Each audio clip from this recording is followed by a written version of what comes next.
Hello students. तो कल वाले लेक्चर में अपन ने atomic collision and recoil speed के बारे में पढ़ा।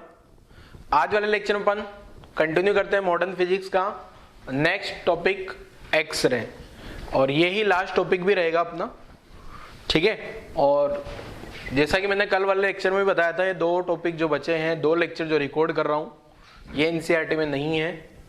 तो एक्सरे के बारे में वैसे समझा देते हैं कैसे प्रोडक्शन होता है। वैसे बेसिक एक्सरे इलेक्ट्रोमैग्नेटिक वेव्स में थोड़ा पढ़ा भी हुआ है अपन ने, और वहां पे है भी सही, तो इसको पढ़ लेना थोड़ा सही है। जेई नीट में तो क्वेश्चन आ ही सकता है यहाँ से। तो हेडिंग लिखते हैं अपन एक्सरे, और एक्सरे कैसे प्रोड्यूस होती है, किसने डिस्कवर किया था, ये सारी कहानी अपन ये वाले लेक्चर में समझते हैं। तो एक्सरे देखो क्या है, एक्सरे का नाम भी आपने सुना होगा। जब हड्डी वगैरह फ्रैक्चर हो जाता है तो एक्सरे करते हैं, हॉस्पिटल जाते हो आप, तो वो यही एक्सरे है। एक्सरे जो है इनकी पेनेट्रेटिंग पावर बहुत ज़्यादा होती है, बॉडी को पार कर जाती है ये, ठीक है। तो देखो क्या है ये, समझते हैं जरा एक्सरे को।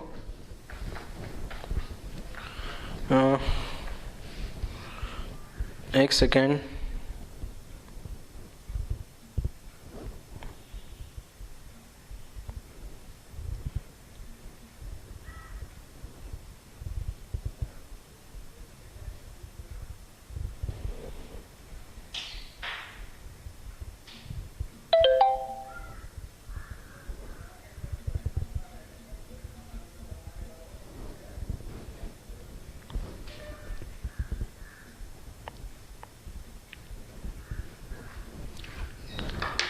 एक्सरे के बारे में लिखना शुरू करते हैं।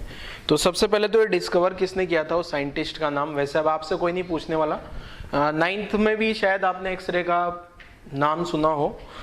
तो एक साइंटिस्ट था, उसने डिस्कवर किया था, नाम था रोन्जन। तो लिख रहा हूं, पहले बेसिक लिख देता हूं मैं। It was discovered by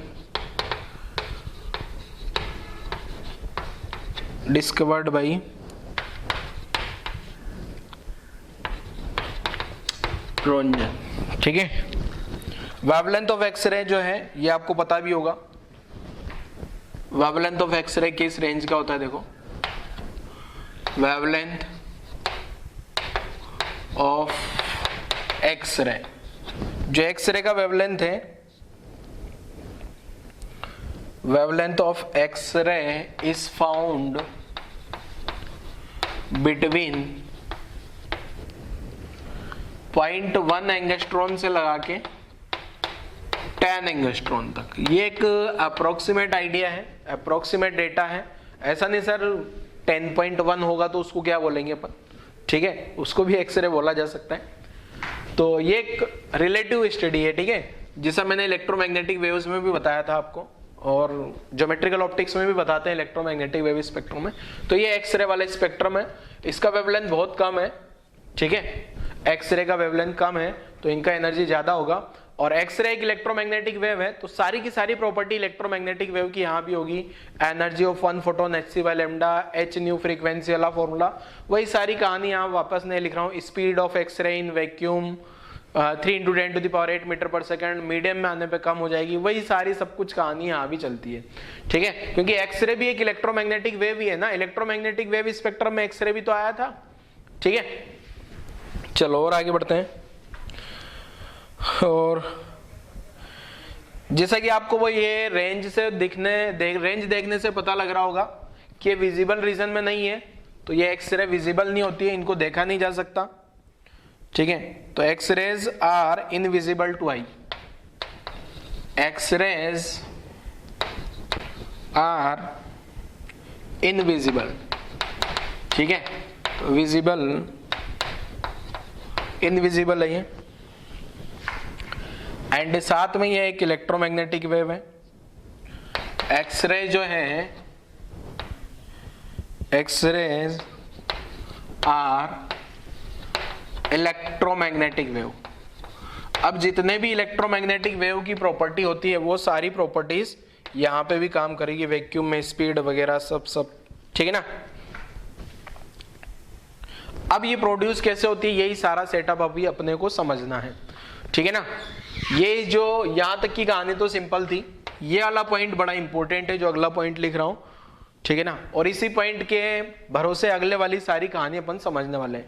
means x ray produce कैसे होती है, प्रोडक्शन कैसे होता है एक्सरे का, ये अपन आगे पूरा लेक्चर में कंटिन्यू यही समझेंगे कि एक्सरे कैसे जनरेट होती है।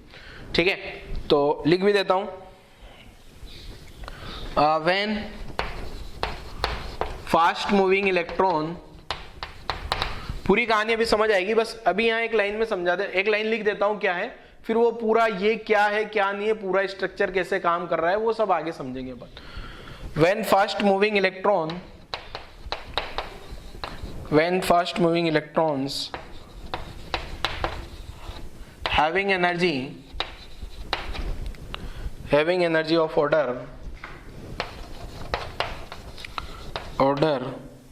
of several kilo electron volt strikes the metallic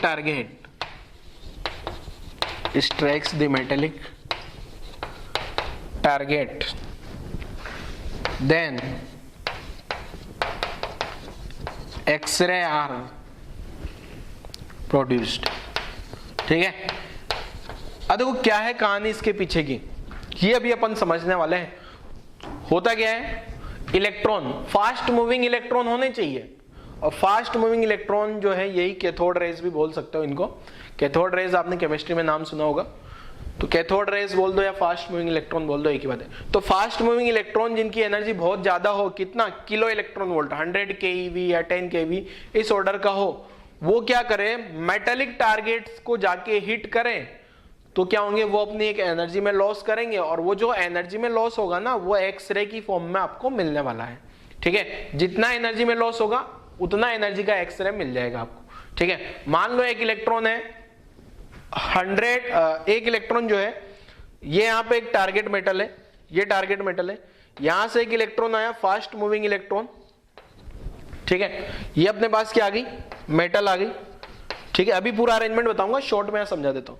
मान लो ये 10 इलेक्ट्रॉन वोल्ट का इसके पास एनर्जी है, किलो 10 या 1000 लिख देता हूं, 1000 इलेक्ट्रॉन वोल्ट का इसके पास एनर्जी। अब ये इलेक्ट्रॉन यहां से आया, अब क्या होगा, ये इलेक्ट्रॉन पे नेगेटिव चार्ज है, यहां पे ये मेटल है, मेटल का पूरा स्ट्रक्चर होता है, उसमें भी न्यूक्लियस भी है, इलेक्ट्रॉन भी है, पूरा उसका जो लेटिस स्ट्रक्चर है। अब होगा क्या, ये जब इलेक्ट्रॉन यहां से निकल रहा है, यहां से निकल रहा है, मान लो ये इलेक्ट्रॉन ने निकलते निकलते यहां पे अपनी एनर्जी इस इलेक्ट्रॉन की बची बेचारे की, ये 100 इलेक्ट्रॉन वोल्ट। ठीक है, कितना इलेक्ट्रॉन वोल्ट बची, 100। इसका मतलब यहां पे एक एक्सरे निकला होगा, एक्सरे निकली होगी, ये एक्सरे है, और उस एक्सरे, ये जो एक्सरे निकलेगा, ये जो एक्सरेज निकली होगी, वो इस इलेक्ट्रॉन की जो एनर्जी में लॉस हुआ ना, उतना होगा। कितना होगा ये, अब इस एक्सरे की अगर मैं एनर्जी निकालूं बेटा, तो ये क्या होगा, इसका एनर्जी में जो भी लॉस हुआ, इसका एनर्जी में कितना लॉस हुआ, अब आपको यहां पे पता लग रहा होगा 900 इलेक्ट्रॉन वोल्ट का इसने लॉस किया। ये जो इलेक्ट्रॉन की जो एनर्जी में लॉस हुआ ना, वो 900 इलेक्ट्रॉन वोल्ट है, और उतना एनर्जी का एक्सरे का यहां से फोटोन निकलेगा। एक्सरे भी तो एक इलेक्ट्रोमैग्नेटिक वेव है, इलेक्ट्रोमैग्नेटिक वेव बोले तो फोटोन, तो ये फोटोन निकल गया यहां से। ठीक है, एक फोटोन निकल गया, ऐसे यहां से खूब सारे इलेक्ट्रॉन आएंगे, तो खूब सारे फोटोन निकलेंगे क्या यहाँ पे, तो वो जो फोटोन्स होंगे, वो सब के सब फोटोन जो है वो एक्सरे के होंगे। ठीक है, मेजॉरिटी एक्सरे होंगे, वेवलेंथ और कुछ भी हो सकती है। तो अब यहां से देखो क्या है, वेवलेंथ की अपन अभी कैलकुलेशन कर लेंगे, इसको hc/λ लगा के, लैम्डा इस रेंज में आ रहा होगा तो एक्सरे है, नहीं आ रहा होगा तो नहीं है। ये मैंने एक जनरलाइज कैलकुलेशन, मतलब ऐसे रैंडम ले लिया, पता नहीं एक्सरे होगा नहीं होगा, ये वाली एनर्जी एक्सरे की आएगी नहीं आएगी। अब अगर मान लो ये एक्सरे का जो एनर्जी है ना, ये जो एनर्जी आ रहा है बेटा, ये वाली एनर्जी जो है ना, ये एनर्जी वेरिएबल हो सकती है। ये जो एक्सरे की एनर्जी है वो डिपेंड करेगा कि कितना एनर्जी इस इलेक्ट्रॉन का है और कितना इसका है, इनिशियल में कितना है, फाइनल में कितना हुआ, कितना एनर्जी में लॉस हुआ। ये सब रैंडम थ्योरी है, प्रोबेबल थ्योरी है। ठीक है, यहां से मान लो आपसे बोल दिया जाए यहां से खूब सारे इलेक्ट्रॉन्स आ रहे हैं, और आपसे बोल दिया जाए ये जो एक्सरे है, इस एक्सरे का मैक्सिमम एनर्जी कितना हो सकता है, तो इस एक्सरे का मैक्सिमम एनर्जी कब होगा, जब ये जो इलेक्ट्रॉन निकला होगा ना, ये फाइनली इलेक्ट्रॉन क्या हो जाए, सारी की सारी काइनेटिक एनर्जी को लॉस कर दे। ये जो काइनेटिक एनर्जी है, ये सारी काइनेटिक एनर्जी लॉस हो जाए तो यहाँ पे इलेक्ट्रॉन का वेलोसिटी जीरो हो जाए, इलेक्ट्रॉन का एनर्जी जीरो हो जाए, काइनेटिक एनर्जी, तो यहाँ एक्सरे निकल सकता है 1000 इलेक्ट्रॉन वोल्ट का, 1000 इलेक्ट्रॉन वोल्ट एनर्जी का एक्सरे का फोटोन निकलेगा। तो वो जो सारे एक्सरे के फोटोन है, उन सभी की कहानी अपने को अभी आगे समझनी है, ठीक है। तो इसके लिए एक अरेंजमेंट है, एक ट्यूब है, वैक्यूम के अंदर ये सारा पूरा सिस्टम बना होता है, इसको बोला जाता है कुलीज ट्यूब अरेंजमेंट। क्या बेटा, कुलीज ट्यूब अरेंजमेंट। अब ये जो कुलीज ट्यूब अरेंजमेंट है, ये सेम वैसा ही है जैसा अपन ने पिछले लेक्चर्स में देखा होगा, 2-3 लेक्चर पहले, जो उसमें एक आया था डेविसन जर्मर एक्सपेरिमेंट। तो वो डेविसन जर्मर एक्सपेरिमेंट का जो सेटअप है ना, वही सारा सेटअप यहां भी होता है, ठीक है। तो मैं वापस से एक्सप्लेन करूंगा, टेंशन लेने की जरूरत नहीं है, पूरा समझेंगे इसको क्योंकि ये इंपॉर्टेंट पार्ट है इसका, ठीक है। तो यहां तक की कहानी लिखो पहले वीडियो पॉज करके आप लोग, फिर मैं इसका सेटअप का डायग्राम बना देता हूं, किस टाइप से ये एक्सरे सेटअप होता है, एक्सपेरिमेंटल सेटअप कैसे काम करता है, ये समझ लेते हैं जरा।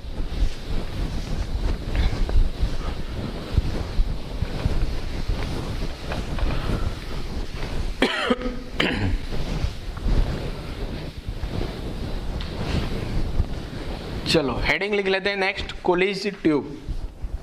तो ये जो कुलीज ट्यूब है, ये क्या करती है बेटा, एक्सरे प्रोडक्शन में काम आती है। तो लिख देता हूं मैं नेक्स्ट हेडिंग, एक्सरे का ही चल रहा है भाई ना, एक्सरे ही लास्ट टॉपिक है, production of X-ray, production of X-ray by Coolidge tube. अब ये कुलीज ट्यूब क्या मुसीबत है, ये समझ लेते हैं जरा, ठीक है। देखो कुलीज ट्यूब का अरेंजमेंट समझते हैं, ध्यान समझना बच्चे आपको, ठीक है। कुलीज ट्यूब का अरेंजमेंट समझा देता हूं मैं।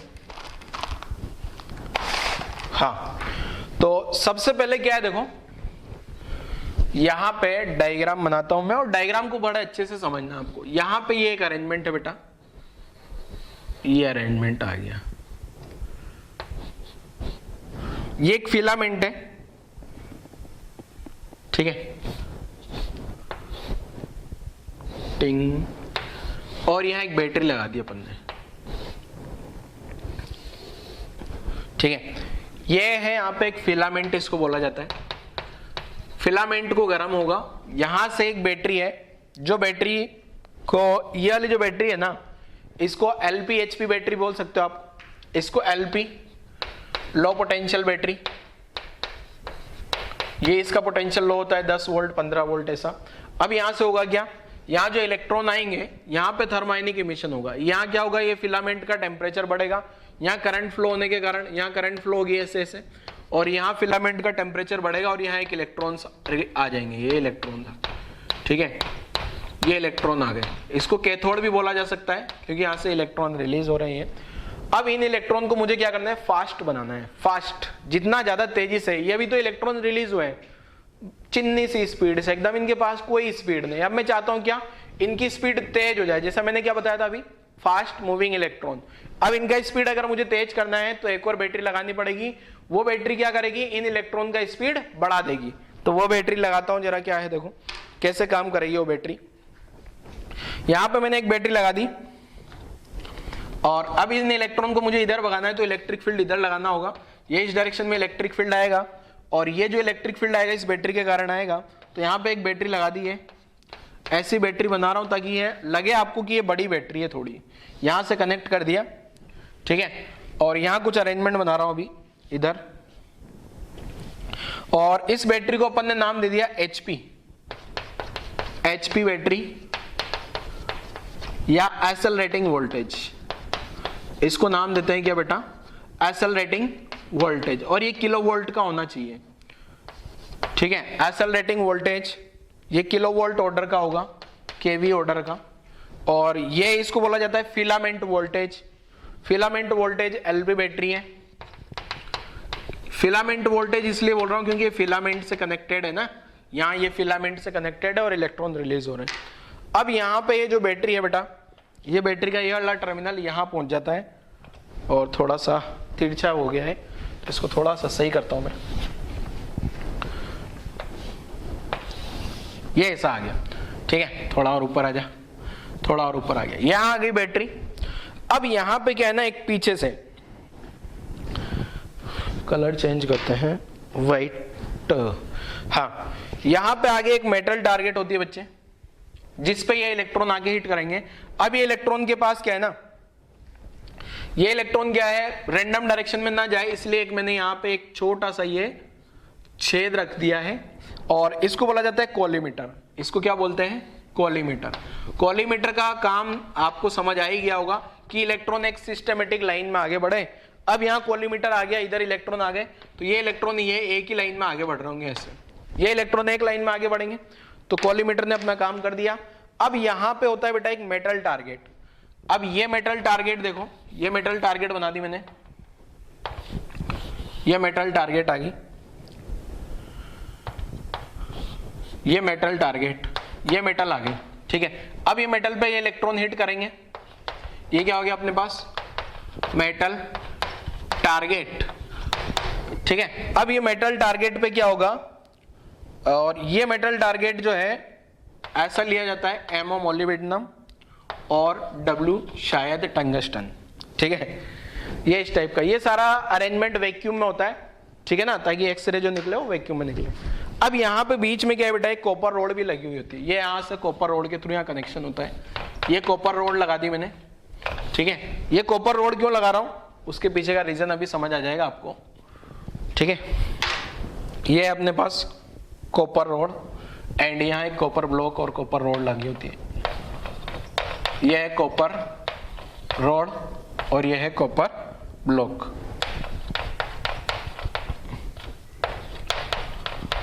ठीक है। अब क्या बच गया, वैक्यूम पंप को जाने दो, ठीक है। ये पूरी कहानी वैक्यूम में है। तो अब देखो हो क्या रहा है, देखो सुनना ध्यान से, यहां से ये इलेक्ट्रॉन है, फास्ट मूविंग इलेक्ट्रॉन बनाने के लिए एक्सेलरेटिंग वोल्टेज लगाया मैंने। अब क्या होगा, ये इलेक्ट्रॉन जैसे जैसे फास्ट मूविंग हो गए, इस मेटल टारगेट से जाके हिट करेंगे, और मेटल टारगेट में हिट करेंगे तो अपनी कुछ एनर्जी को लॉस करेंगे। जैसा मैंने यहां सिंपल डायग्राम बनाया था ना पिछला वाला, तो ये क्या करेंगे, अपनी कुछ एनर्जी को लॉस करेंगे, और जो लॉस इन एनर्जी होगा, वही लॉस इन एनर्जी आपको यहां पे एक्सरे की फोटोन की फॉर्म में मिलने वाला है, ठीक है। यहीं से अब मैंने इसको यहां से ये इलेक्ट्रॉन जैसे हिट करेंगे, यहां पे ये इलेक्ट्रॉन हिट करेंगे, और यही इलेक्ट्रॉन के कारण यहां से क्या होगा, ये फोटोन निकलेंगे, एक्सरे वाले फोटोन।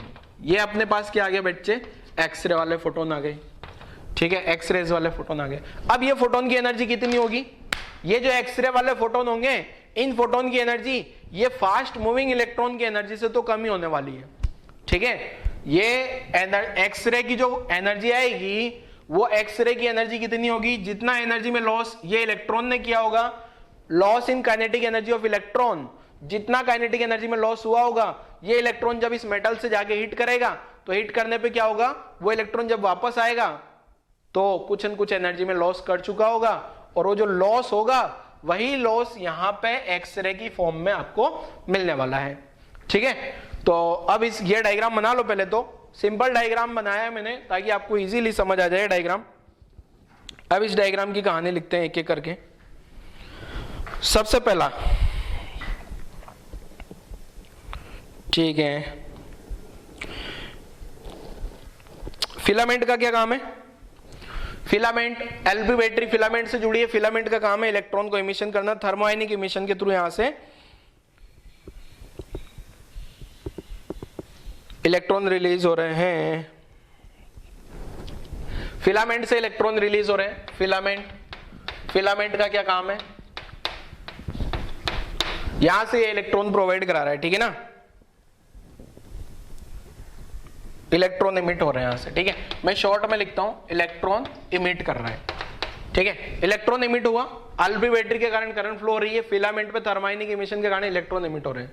दूसरे ये जो कॉलीमीटर है, कॉलीमीटर का काम क्या है, ये जो इलेक्ट्रॉन है ना, जो रेंडमली हर एक डायरेक्शन में जा रहे थे, कॉलीमीटर के कारण ये एक स्ट्रेट बीम में जा रहे हैं, ठीक है ना।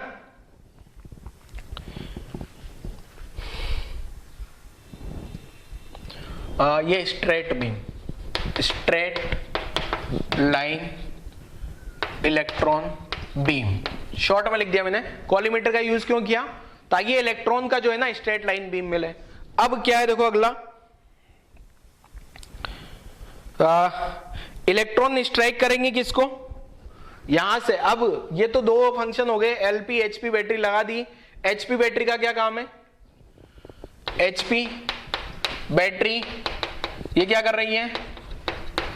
ये इलेक्ट्रॉन को एक्सेलरेट कर रही है। क्या कर रही है? Accelerate electron. ठीक है, इलेक्ट्रॉन को एक्सेलरेट हो रही है। अब ये जो इलेक्ट्रॉन होंगे ये क्या करेंगे? अपनी काइनेटिक एनर्जी में लॉस का होंगे। तो काइनेटिक एनर्जी में इन इलेक्ट्रॉन की काइनेटिक एनर्जी में लॉस होगा, और वही लॉस आपको क्या मिलेगा? एक्सरे की फॉर्म में मिलने वाला है। ठीक है, तो मैं अगली लाइन लिख रहा हूं। ये तो हो गया सारी कहानी। वर्किंग क्या है देखो इसकी, वर्किंग ये है when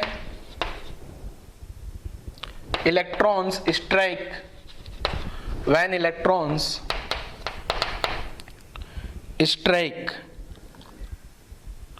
with the target, target से हिट हुए, टारगेट some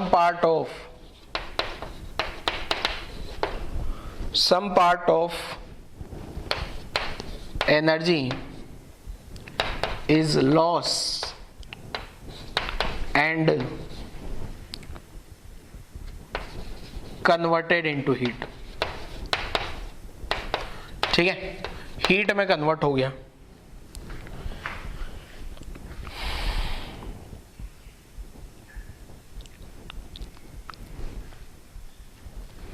ठीक है, कुछ एनर्जी तो लॉस पार्ट जो है हीट में कन्वर्ट हुआ। अब वो जो हीट है ना, वो हीट से ये मेटल जो टारगेट मेटल है वो मेल्ट ना हो, इसके लिए यहाँ कॉपर रोड लगाई गई है, और इस कॉपर रोड के थ्रू हीट इधर आ जाती है। बाकी इधर कूलिंग का अरेंजमेंट होता है, वो पूरा अरेंजमेंट मैंने नहीं बताया। ठीक है, तो ये कहानी हो गई। अब इसके बाद क्या है देखो, ठीक है, अब देखो क्या है।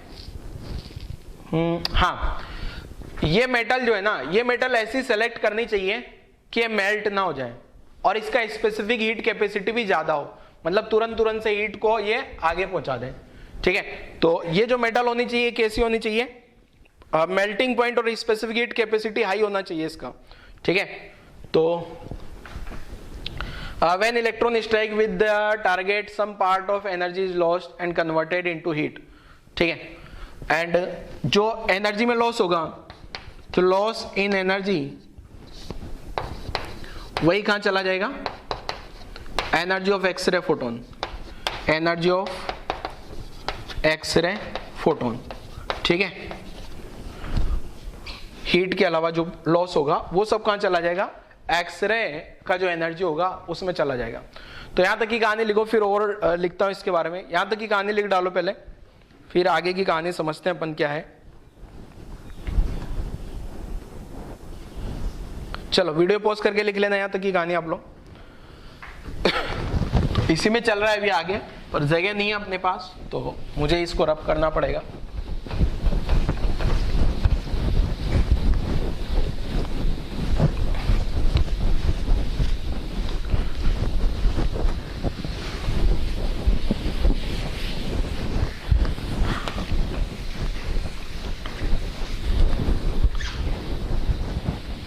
ठीक है, अब देखो क्या है। ये जो मेटल के बारे में मैंने बोला, मेटल का क्या होना चाहिए? मेल्टिंग पॉइंट हाई हो, स्पेसिफिक हीट कैपेसिटी भी हाई हो। ठीक है, तो इस पॉइंट लगा के लिख देता हूं, the melting point and specific heat capacity and specific heat capacity जो होनी चाहिए ऑफ टारगेट मेटल जो है, target metal should be high. ठीक है, ये दोनों हाई होने चाहिए। और ऐसा जो मिलेगा ना आपको, ये किसे मिलेगा? ये ऐसा मिलता है कि कौन सी मेटल्स में? MO W वाली, या फिर जो ऐसा मिलेगा किसमें, हाई एटॉमिक नंबर वाली जो मेटल्स होगी उनमें ये आपको मिल जाएगा हाई मेल्टिंग पॉइंट और हाई स्पेसिफिक कैपेसिटी। ठीक है, ये ऐसा क्यों होना चाहिए, हाई मेल्टिंग पॉइंट हो, मेल्ट ना हो, स्पेसिफिक कैपेसिटी आई हो। ठीक है, अब यहां से अब अगर आपको चाहिए क्या, ये जो एक्सेलरेटिंग वोल्टेज है, वो जो एक्सेलरेटिंग वोल्टेज मैंने लगाया था, वो एक्सेलरेटिंग वोल्टेज क्या कर रहा था, इलेक्ट्रॉन को एक्सेलरेट कर रहा था।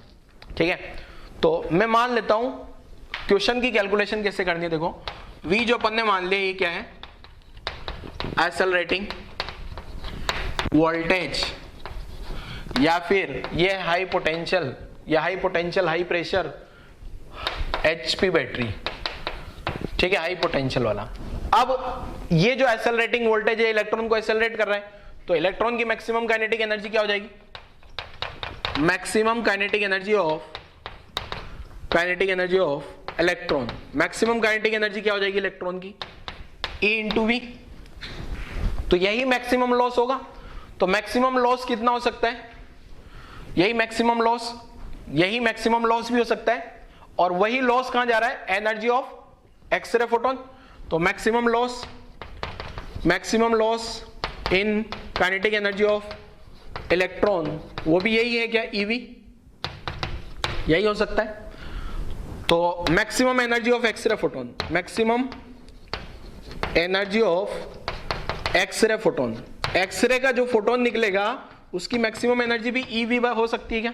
और आपको पता है एनर्जी अगर E अगर मैक्सिमम होगा तो H इंटू सी, तो H न्यू भी मैक्सिमम होगा, फ्रीक्वेंसी भी मैक्सिमम होगी, H तो कांस्टेंट है, H C कांस्टेंट है, ये लैम्डा मिनिमम होगा क्या। ठीक है, तो लैम्डा मिनिमम की कैलकुलेशन कर लेते हैं। तो ये E इंटू वी बरोबर HC अपॉन लैम्डा मिनिमम। ठीक है, तो यहां से मेरे पास लैम्डा मिनिमम कितना आ गया बेटा, HC अपॉन EV। ठीक है, HC का वैल्यू आपको पता है 12400 एंगस्ट्रॉन इलेक्ट्रॉन वोल्ट। ठीक है, तो नीचे यहां V का वैल्यू वोल्टेज में रखना और यहां से लैम्डा मिनिमम आ जाएगा। और यही मिनिमम लैम्डा को कट ऑफ वेवलेंथ भी बोला जाता है, कट ऑफ वेवलेंथ का मतलब ये जो मिनिमम वेवलेंथ आ रही है। ठीक है, इसी को अपन क्या बोल देंगे, कट ऑफ वेवलेंथ। तो ये क्वेश्चन में पूछा जाता है जनरली, कट ऑफ वेवलेंथ क्या होने वाला है। ठीक है, तो लैम्डा मिनिमम का फॉर्मूला आपको याद रखना है। यहाँ पे लैम्डा मिनिमम का फॉर्मूला HC अपॉन EV।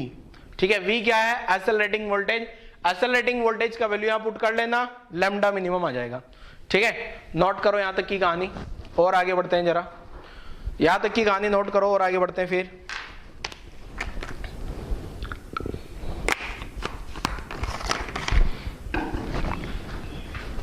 चलो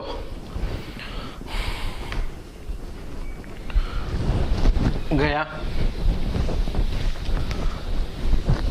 अब यहां से जो है ना एक्सरे के बारे में तो अपन ने समझ लिया कि एक्सरे की जो है मैक्सिमम वेवलेंथ क्या हो सकती है, सॉरी मिनिमम वेवलेंथ क्या हो सकती है। मैक्सिमम वेवलेंथ तो इनफाइनाइट हो जाएगी, फ्रीक्वेंसी भी निकाल सकते हो ऐसा। ठीक है ना, तो यहां से अपने पास आया बेटा क्या, लैम्डा मिनिमम जो निकल के आया, लैम्डा मिनिमम जो फॉर्मूला आपको याद रखना है HC अपॉन EV। इसका वैल्यू आपको पता है 12400 एंगस्ट्रॉन इलेक्ट्रॉन वोल्ट। ठीक है, और यहाँ नीचे वोल्ट एक्सेलरेटिंग वोल्टेज लिख देना। नीचे क्या लिख दोगे आप, V एक्सेलरेटिंग वोल्टेज लिखोगे तो इलेक्ट्रॉन वोल्ट में आ जाएगा, इलेक्ट्रॉन वोल्ट से इलेक्ट्रॉन वोल्ट गायब होगा, लैम्डा आ जाएगा एंगस्ट्रॉन में। ठीक है ना, यहाँ ये E और ये V को जो है ना, V को लिख देना वोल्ट में, तो आंसर आ जाएगा। ठीक है, या फिर एक काम करें क्या, इसको छोड़ो, मैं H इंटू सी का वैल्यू लिख देता हूँ। ठीक है, 12400 एंगस्ट्रॉन इलेक्ट्रॉन वोल्ट, ये आपको पहले भी पता है। तो यहां से लैम्डा मिनिमम की कैलकुलेशन हो जाएगी।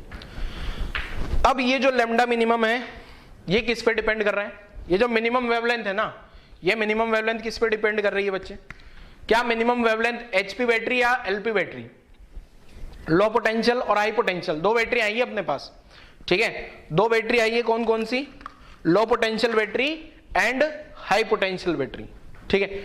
तो ये जो मिनिमम वेवलेंथ है जिसको अपन ने कट ऑफ वेवलेंथ बोल दिया, कट ऑफ वेवलेंथ कौन सी वाली बैटरी पे डिपेंड कर रही है, कौन सी वाली बैटरी के पोटेंशियल पे डिपेंड कर रही है, सोचो जरा।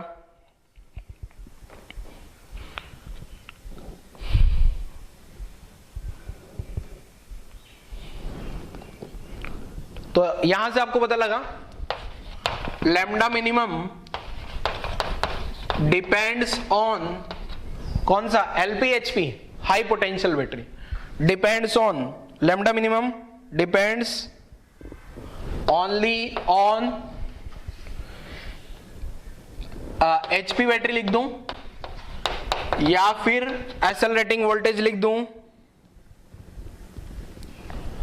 या एचपी बैटरी, या इसको ब्रैकेट में लिख रहा हूं क्या, एक्सेलरेटिंग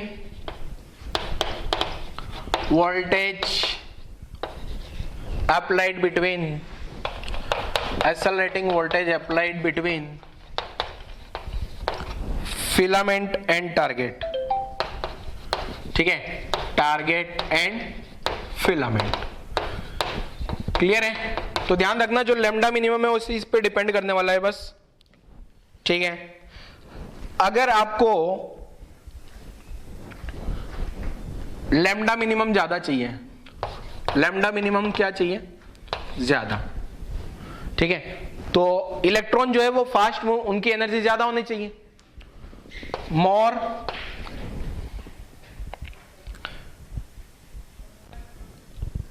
एनर्जेटिक इलेक्ट्रॉन, ठीक है। लैम्डा मिनिमम जो है, एक सेकेंड, लैम्डा मिनिमम ज्यादा चाहिए ना, तो ये एक्सेलरेटिंग वोल्टेज क्या कर देना है, कम, नीचे आ रहा है ना डिवाइड में, ठीक है। तो अगला पॉइंट क्या लिख रहा हूं देखो, for more energetic electron, for more, अच्छा इसको छोड़ो ना, लैम्डा मिनिमम किस पे डिपेंड कर रहा है, लैम्डा मिनिमम एचपी बैटरी पे डिपेंड कर रहा है क्या, तो एलपी बैटरी पे क्या डिपेंड करता है, जो नंबर ऑफ फोटोन है या नंबर ऑफ एक्सरे है, अगर मुझे एक्सरे का इंटेंसिटी बढ़ाना है तो फिर मुझे क्या करना होगा, एलपी बैटरी को इंक्रीज करना होगा, मींस नंबर ऑफ इलेक्ट्रॉन्स ज्यादा इमिट होंगे ना, फिर नंबर ऑफ इलेक्ट्रॉन्स ज्यादा इमिट होंगे, एलपी बैटरी फिलामेंट से जुड़ी है, फिलामेंट से जुड़ने पे नंबर ऑफ इलेक्ट्रॉन ज्यादा आएंगे तो इंटेंसिटी बढ़ जाएगी, ठीक है। तो मैं लिख देता हूं क्या,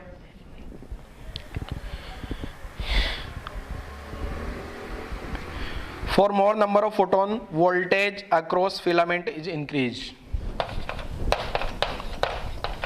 for more number of photons, more number of photons voltage across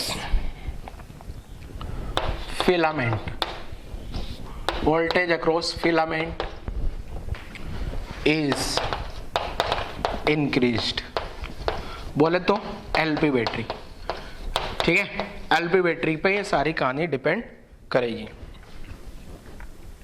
ठीक है। अब यहां से क्वेश्चन लिख रहा हूं, आसान सा क्वेश्चन है और क्वेश्चन का आंसर भी आप लोगों को निकाल लेना है, नीचे लिख देता हूं, छोटा सा क्वेश्चन है, बहुत आसान क्वेश्चन है। तो क्या है देखो, एन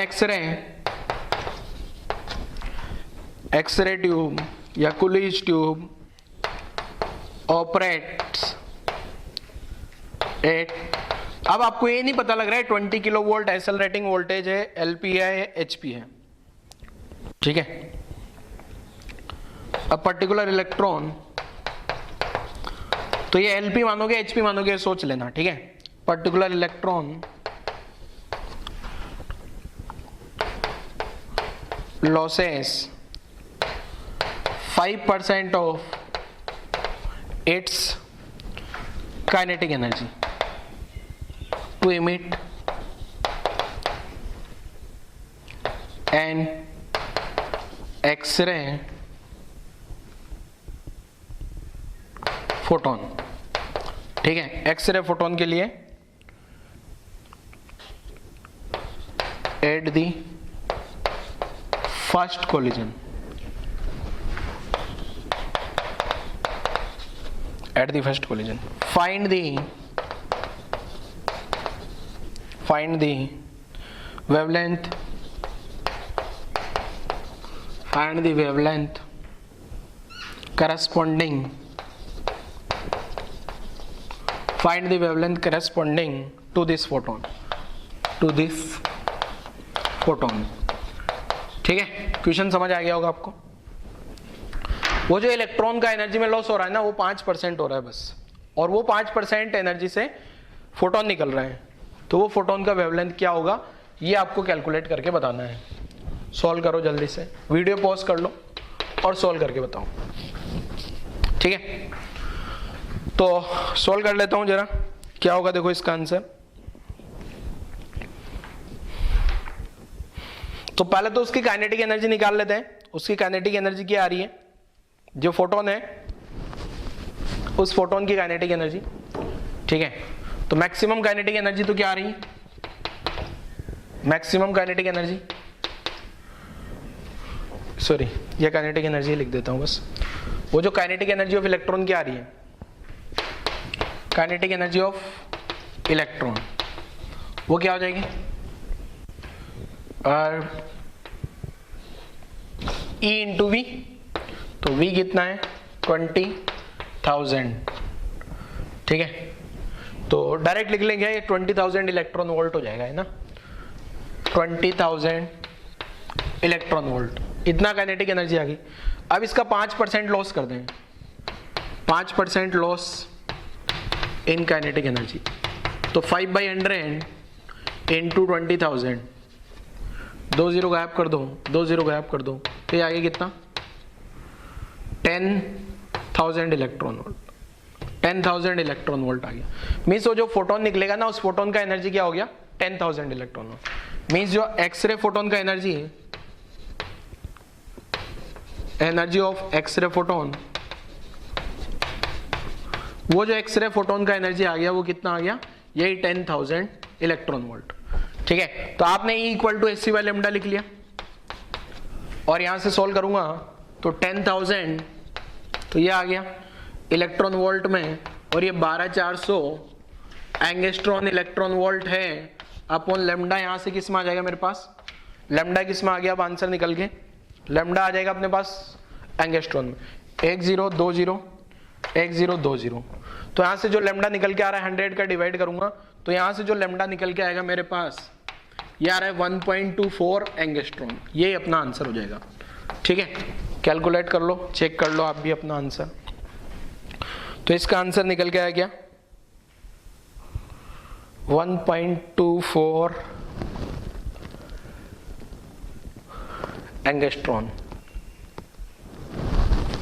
एक सेकंड, कुछ गड़बड़ तो नहीं किया,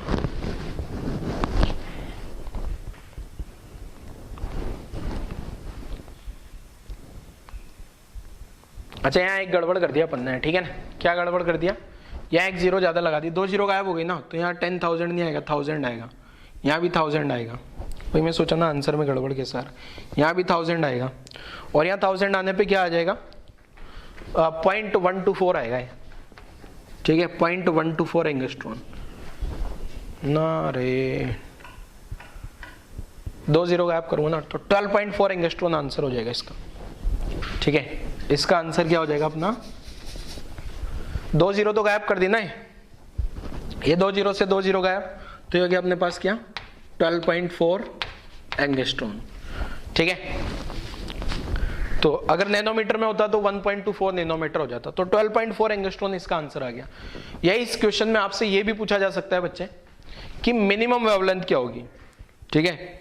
ये भी पूछा जा सकता है क्या कि मिनिमम वेवलेंथ क्या होगी क्वेश्चन में। 5% लॉस की कहानी नहीं दी जाए, जैसे आपको बोल दिया जाए क्वेश्चन में क्या, X-ray tube operate 20 kilowatt, find cut off wavelength या फाइंड मिनिमम वेवलेंथ। तो आपको क्या करना होगा इस सिचुएशन में, ये 5% वाली कैलकुलेशन नहीं करनी, E equal to h c by lambda लगा लेना है डायरेक्ट यहीं पे क्या करोगे 12,400 रख दिया, और नीचे कितना रख लिया है 20,000, और आंसर आ जाएगा आपका एंगस्ट्रॉन में, ठीक है ना।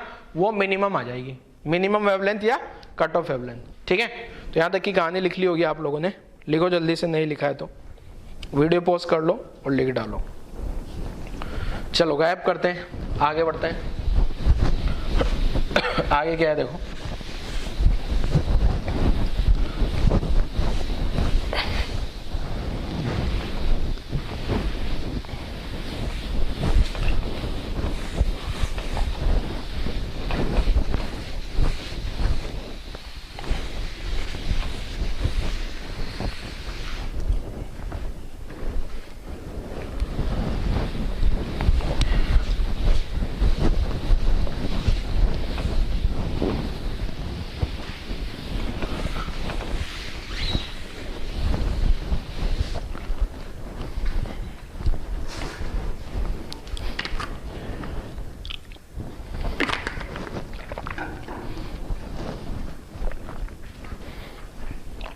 आगे की कहानी।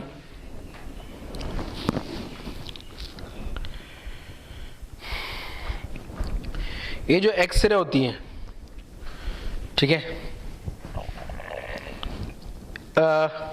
जो एक्सरे हैं वो दो टाइप की हो सकती हैं। टाइप ऑफ एक्सरे, अभी आसान आसान सी कहानी है।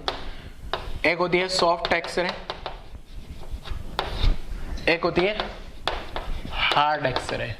तो सॉफ्ट और हार्ड में क्या मतलब है वो समझा देता हूं। जो इनका वेवलेंथ है ना, अगेन जो मैं वेवलेंथ बना रहा हूं, ये वाली वेवलेंथ जो सॉफ्ट वाले की वेवलेंथ है वो ज्यादा होगी, हार्ड वाले की कम होती है।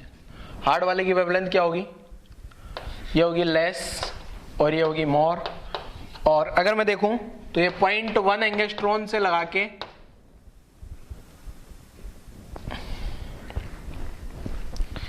10 एंगस्ट्रॉन तक, ठीक है। या फिर एक काम करो ना, डेटा जो है हर बुक में अलग अलग दिया होता है, तो डेटा नहीं लिख रहा हूं मैं, बस आप ऐसे याद रखो, ठीक है ना।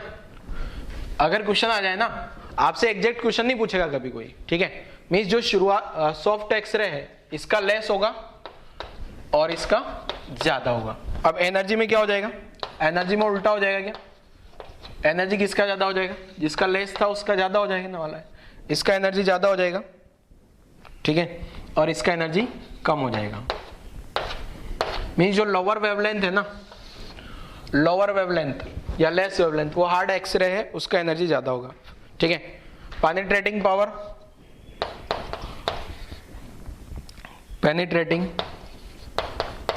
पावर मतलब जिसकी ज्यादा एनर्जी हो ज्यादा पेनिट्रेट कर पाएगा, ये लेस ये मोर, ठीक है। मींस हार्ड एक्सरे जो है ना उसकी पेनिट्रेटिंग पावर ज्यादा, एनर्जी ज्यादा, वेवलेंथ कम। अब ये तो एक टाइप हो गया। अब एक और टाइप होगा जो अपन यहाँ पढ़ेंगे अभी, इनका स्पेक्ट्रम की फॉर्म में इनका एनालाइज किया जाता है एक्सरे को। तो एक होता है कंटिन्यूअस स्पेक्ट्रम, एक होता है कैरेक्टरिस्टिक स्पेक्ट्रम। तो दोनों में क्या अंतर है, क्या पढ़ने वाले हैं, स्पेक्ट्रम क्या है, ये कहानी समझते हैं जरा, ठीक है ना।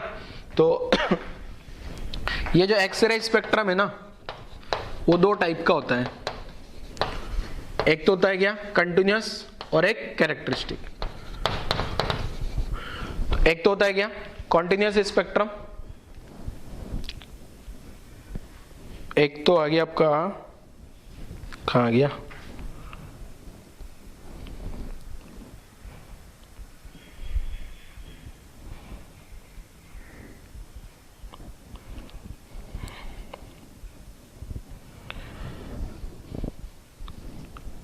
कंटिन्यूअस स्पेक्ट्रम, और एक होगा क्या कैरेक्टरिस्टिक स्पेक्ट्रम। तो अभी इनके बारे में पढ़ते हैं जरा, क्या है कैरेक्टरिस्टिक और क्या है कंटिन्यूअस स्पेक्ट्रम, ठीक है। यहां तक की कहानी लिखो पहले। Type of X-ray, X-ray spectrum. तो कंटिन्यूअस स्पेक्ट्रम क्या है और कैरेक्टरिस्टिक क्या है, इन दोनों के बारे में भी समझ लेते हैं। तो पहला आ जाता है अपने पास क्या, कंटिन्यूअस एक्सरे स्पेक्ट्रम। तो कंटिन्यूअस एक्सरे स्पेक्ट्रम के बारे में समझा देता हूं क्या है। तो कंटिन्यूअस एक्सरे स्पेक्ट्रम, ठीक है।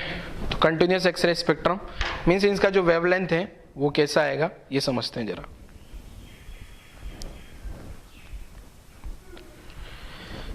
अब होता क्या है देखो, यहां से पहले मैं एटम बना देता हूं। ये जो एटम है ये प्लस जेड ई, ये तो अपना मेटल टारगेट आ गया।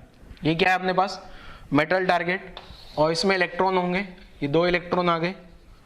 फिर अगला ये के शेल हो गया, के, फिर एल, दूसरे में कितने हो जाएंगे, 8 इलेक्ट्रॉन आ गए क्या।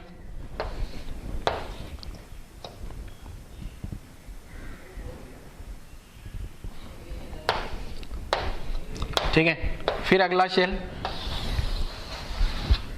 एम, ये मैंने बनाया क्या बेटा, मेटल टारगेट। ठीक है, ये अपने पास क्या, मेटल टारगेट। ठीक है, अब मेटल टारगेट में यहां भी इलेक्ट्रॉन होंगे, बाहर वाले इलेक्ट्रॉन वो पूरे बना देना आप लोग जितने भी बनने वाले हैं। ठीक है, अब यहां पे क्या था बच्चे, जो फास्ट मूविंग इलेक्ट्रॉन आ रहा था इधर से, वो जो इलेक्ट्रॉन आया था इधर से, ठीक है, यहां से जो फास्ट मूविंग इलेक्ट्रॉन फिलामेंट के बाद एक्सेलरेटिंग वोल्टेज लगाने के बाद यहां से आया था, ये क्या, ये इलेक्ट्रॉन कौन सा वाला, ये fast moving electron, fast moving electron.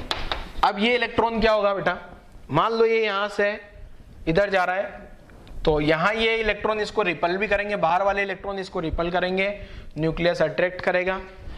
ठीक है, तो अल्टीमेटली ये क्या होगा, यहां से जब निकल के आता है, मान लो ये ऐसा निकल के आ रहा है, तो यहां पे इसका जो एनर्जी है, काइनेटिक एनर्जी, यहां आते आते इसका लॉस होगा काइनेटिक एनर्जी में कुछ न कुछ। तो लॉस इन काइनेटिक एनर्जी जो होगा ना, वही क्या होगा, अपने को क्या मिलने वाला है, उसी के फॉर्म में स्पेक्ट्रम। अब एक इलेक्ट्रॉन तो है नहीं वहां, तो फिलामेंट से तो कंटिन्यूस इलेक्ट्रॉन एमिट हो रहे हैं, तो वहां से जो एनर्जी का एनालिसिस करते हैं अपन, या एक्सरे का एनालिसिस करते हैं, तो वो जो एनर्जी आती है यहां से लैम्डा और इंटेंसिटी का, एक्सरे की जो इंटेंसिटी है उसका, तो ये ऐसा एक कंटिन्यूस ग्राफ आता है ये। ठीक है, और ये जो है ये है minimum, lambda minimum. Lambda minimum क्या है बेटा, hc/ev, और लैम्डा मैक्सिमम क्या होगा, इनफाइनाइट, लैम्डा मैक्सिमम इनफाइनाइट। ठीक है ना, और ये लैम्डा का ग्राफ इस टाइप से, ये प्रैक्टिकल कर्व है। इसमें जो ये जो वेवलेंथ है ये कंटिन्यूस एक्सरे स्पेक्ट्रम की, यहाँ पे वेवलेंथ तो खूब सारी है, बट मेजोरिटी वेवलेंथ, मेजोरिटी जो फोटॉन्स निकल रहे होंगे वो एक्सरे के होंगे। ठीक है, तो ये जो इलेक्ट्रॉन की एनर्जी का लॉस होगा उसके कारण ये आता है। ठीक है ना, तो मैं लिख देता हूं, it is produced due to, कहाँ लिखे, हाँ, it is produced due to retarding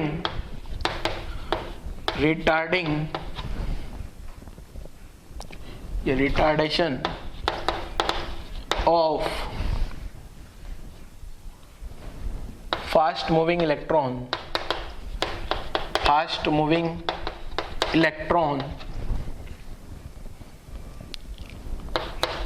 passing through the lattice of target metal. ठीक है, क्लियर है, वो जो टारगेट मेटल होगा ना उसके लेटिस से जब ये पास होगी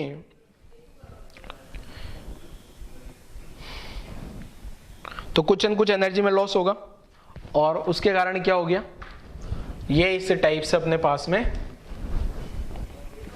क्या बोलते हैं, स्पेक्ट्रम मिल गया। ठीक है, एनर्जी का लॉस हो गया। तो यहां तक की कहानी लिख डालो कंटिन्यूस एक्सरे स्पेक्ट्रम की। तो एक कंटिन्यूस एक्सरे स्पेक्ट्रम आ गया। अब एक आता है कौन सा, नेक्स्ट जो आएगा अपने पास, नेक्स्ट स्पेक्ट्रम कौन सा हो जाएगा, कंटिन्यूस इसलिए बोल रहे हैं इसको क्योंकि जब इसमें ये जो फोटोन, ये इस लैम्डा के फोटोन आ गए ना, इसके बाद लगातार हर एक एनर्जी के फोटोन आ रहे हैं इनफाइनाइट तक, मतलब बीच में भी कहीं पे ब्रेक नहीं है, और लगातार ये ग्राफ कंटिन्यूस है। ठीक है, ये इंटेंसिटी ऑफ फोटोन है इधर। ठीक है, इंटेंसिटी ऑफ फोटोन बढ़ाना है तो क्या कर दोगे अपन, HP बैटरी से बढ़ेगा, ये लेमडा मिनिमम को शिफ्ट करना है तो ये हाई पोटेंशियल वाली बैटरी से बढ़ेगा। हाई पोटेंशियल और ये इंटेंसिटी जो डिपेंड करेगी वो लो पोटेंशियल बैटरी से, ठीक है। यहाँ जेड भी मैटर करेगा, जेड बोले तो क्या, जेड बोले तो क्या, जेड बोले तो atomic number of metallic target, ठीक है। तो यहां तक की कहानी आप लोगों ने लिख लिया होगा। नेक्स्ट आ जाता हूं मैं किस पे, कैरेक्टरिस्टिक एक्सरे स्पेक्ट्रम पे। कंटिन्यूस तो आप लोगों ने लिख ही लिया होगा, वीडियो पॉज करके अगर लिख लो, अगर नहीं लिखा है तो नेक्स्ट लिखता हूं मैं क्या, कैरेक्टरिस्टिक एक्सरे स्पेक्ट्रम। तो नाम बदल देते हैं यहां पे, कैरेक्टरिस्टिक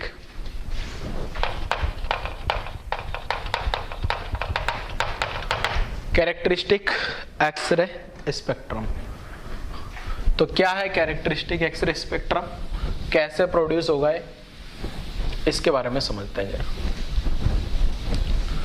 अब यही सारी कहानी यहां भी है, बस थोड़ा सा अलग है, ठीक है। क्या चेंज है देखो समझाता हूं। यही डायग्राम यहां भी बना लेना है। अब डायग्राम आपको आपस से बनाना है, मैंने वही डायग्राम यूज कर लिया, ठीक है।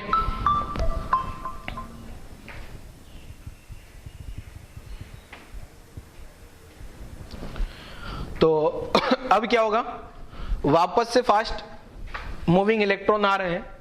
अब ये जो फास्ट मूविंग इलेक्ट्रॉन है, अब इस KLMN एक और शेल बना लेता हूं मैं, यहां पे जगह है, जरूरत भी है, N।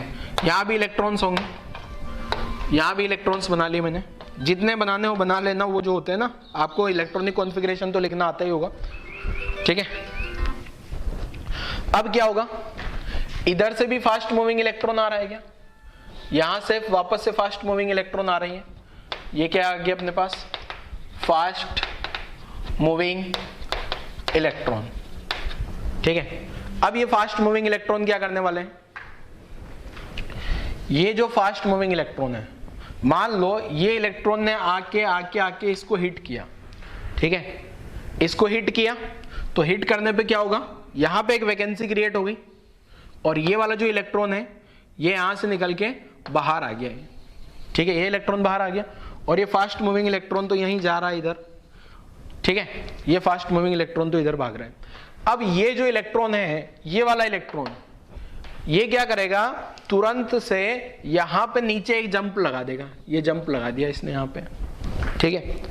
अब ये अगर यहां जंप लगा देता तो यहां वैकेंसी क्रिएट हो जाएगी, ठीक है। अच्छा, ये वाली वैकेंसी में हो सकता है ये भी जंप लगा दे, तो इसके कारण अगर ये जंप लगाता है, अब आपको पता है एटॉमिक स्ट्रक्चर में पढ़ा था अपन ने क्या, अगर इलेक्ट्रॉन हायर एनर्जी लेवल से लोअर एनर्जी लेवल या 2 से 1 में या 3 से 1 में ऐसा आता है तो कोई ना कोई फोटोन निकलेगा। तो यहां पे जो फोटोन निकल रहा है, अगर ये वाला इलेक्ट्रॉन जंप लगाता है तो ये वाला शेल कौन हो गया, L, और L के जस्ट बाहर वाला फोटोन निकलता है तो इस फोटोन को बोलते हैं L अल्फा, ठीक है। अगर यहां पे जो इलेक्ट्रॉन यहां से आता है, जो फोटोन निकलेगा उसको बोलेंगे L बीटा, होगा तो वो एक्सरे ही। हो सकता है यहां से यहां पे जंप हो जाए, यहां वैकेंसी क्रिएट हो तो ये वाला इलेक्ट्रॉन यहां जंप लगा दे, मींस हो सकता है एक फोटोन निकले, हो सकता है 2 फोटोन हो। यहां वाली वैकेंसी जो बनी है, इस फास्ट इलेक्ट्रॉन ने क्या किया, L शेल के एक इलेक्ट्रॉन को गायब कर दिया। अब आपको लग रहा होगा सर L का ही क्यों किया, K का क्यों, K का करा लो, L M N किसी का भी करा लो, ठीक है। कोई ना कोई इलेक्ट्रॉन को हिट कर ही सकता है ना। तो मैंने एक रैंडम थ्योरी ली, रैंडमली मैंने क्या मान लिया, L शेल के एक इलेक्ट्रॉन को हिट किया, यहाँ का इलेक्ट्रॉन बाहर आ गया, वैकेंसी क्रिएट हो गई, यहाँ से एक इलेक्ट्रॉन, यहाँ वाला जो इलेक्ट्रॉन है यहाँ जंप कर सकता है तो L अल्फा फोटोन निकलेगा। ये वाला इलेक्ट्रॉन यहाँ जंप करेगा तो L बीटा फोटोन निकलेगा। क्लियर है, तो ये फोटोन निकल सकते हैं ऐसे। तो यहाँ पे जो कहानी है, ये वैकेंसी क्रिएट हुई है, तो यहाँ पे क्या होगा कि ये जो ग्राफ अगर देखा जाए तो लेमडा का जो इंटेंसिटी में अपन ने कंटिन्यूअस ग्राफ बनाया था, ये इस टाइप का कंटिन्यूअस ग्राफ बनाया था, यहाँ लेमडा मिनिमम या लेमडा कट ऑफ आया था। अब उसमें क्या हो सकता है बेटा कि यहाँ पे जो है, यहाँ पे ये ऐसे ऐसे सींग बन जाते हैं, ये सींग है कैरेक्टरिस्टिक एक्सरे के। बाकी ये वाला जो पूरा है, ये यहां से लगा के ये जो है, ये वाला और ये वाला, ये तो कंटिन्यूअस है। ये तो कौन सा है, कंटिन्यूअस एक्सरे स्पेक्ट्रम, ठीक है। और ये जो सीइंग बने हैं ये इस टाइप से, इनको बोलते हैं कैरेक्टरिस्टिक एक्सरे स्पेक्ट्रम। इनको क्या बोलते हैं? कैरेक्टरिस्टिक एक्सरे स्पेक्ट्रम, ठीक है। अब इनका जो है ये किस टाइप से कैलकुलेट होते हैं? अब कौन सा वाला? एल अल्फा वाला। मान लो दो सीइंग बनाया मैंने यहाँ पे, मतलब दो जगह का जो लेमडा है ना, यहां का लेमडा और यहां का लेमडा, ये दो कंटिन्यूअस वाले लेमडा बहुत ज्यादा हो गए। क्यों हुए? क्योंकि यहां से ये इलेक्ट्रॉन निकले ना, तो वो वाले फोटोन भी निकल गए। तो अब ये वाले की इंटेंसिटी ज्यादा है, ये एक पर्टिकुलर एक फोटोन आया तो उसकी इंटेंसिटी ज्यादा क्यों आई? उसकी इंटेंसिटी ज्यादा क्यों आई? ठीक है, क्योंकि वहां का फोटोन निकला होगा एक एक्स्ट्रा फोटोन, और यहाँ भी एक एक्स्ट्रा फोटोन, ये भी निकल सकता है, ये भी निकल सकता है। अब यहाँ से कोई एक इलेक्ट्रॉन और एक एटम थोड़ी है, बहुत सारे फास्ट मूविंग इलेक्ट्रॉन है, बहुत सारे एटम है। तो मैंने दो सीइंग बनाया यहाँ पे। तो अगर इनको कंपेयर करना है ना, तो आप ऐसे देखो, delta E equal to hc by lambda. इसका फॉर्मूला मैं कल बताऊंगा अगले लेक्चर में थोड़ा और आगे। अभी आपको ये तो पता ही होगा, ये अपन ने एटम में पढ़ा था, हाइड्रोजन एटम में delta E equal to hc lambda energy difference. तो अब आप यहां से देखोगे, अगर डेल्टा ई ज्यादा होगा, डेल्टा ई मतलब एनर्जी का डिफरेंस ज्यादा होगा, तो लेमडा कम होगा। तो यहां पे और यहां पे एनर्जी का डिफरेंस कम होगा, यहां पे और यहां पे एनर्जी का डिफरेंस ज्यादा होगा। तो जिनका एनर्जी का डिफरेंस ज्यादा किसका? एल बीटा का। तो एल बीटा का एनर्जी का डिफरेंस ज्यादा है, तो एल बीटा का वेवलेंथ कम होगा। तो ये हो गया एल बीटा और ये हो गया एल अल्फा। क्लियर है? तो इसको क्या बोला जाता है बच्चे? Continuous X-ray spectrum. तो कंटिन्यूअस एक्सरे स्पेक्ट्रम की कहानी आई थिंक आप लोगों को समझ आ गई होगी, ठीक है। तो ये समझ आएगी आपको, वैकेंसी की कहानी समझ आ गई, ठीक है। तो आज वाला लेक्चर मैं यहीं क्लोज कर रहा हूं। अब कल वाले लेक्चर में कैरेक्टरिस्टिक के कुछ क्वेश्चंस कर लेंगे अपन, और ये डेल्टा ई में थोड़ा सा स्लाइटली चेंज होता है यहाँ पे, वो कर लेंगे। और एक मोज़ले रूल है, केमिस्ट्री में भी पढ़ा होगा आपने, वो भी कल कवर करके कल चैप्टर को अपन क्लोज कर देंगे, ठीक है। तो आज वाला लेक्चर तो बच्चों मैं यहीं क्लोज कर रहा हूँ। कैरेक्टरिस्टिक एक्सरे के बारे में, थोड़ा न्यूमेरिकल्स के बारे में कल चर्चा करेंगे अपन। ये वैकेंसी वाली कहानी आपको समझ में आ गई होगी, यहाँ वैकेंसी क्रिएट हुई, यहाँ से इलेक्ट्रॉन जंप कर सकता है, यहाँ से इलेक्ट्रॉन जंप कर सकता है, ठीक है। तो आज वाला लेक्चर यहीं क्लोज करते हैं बच्चों, थैंक यू।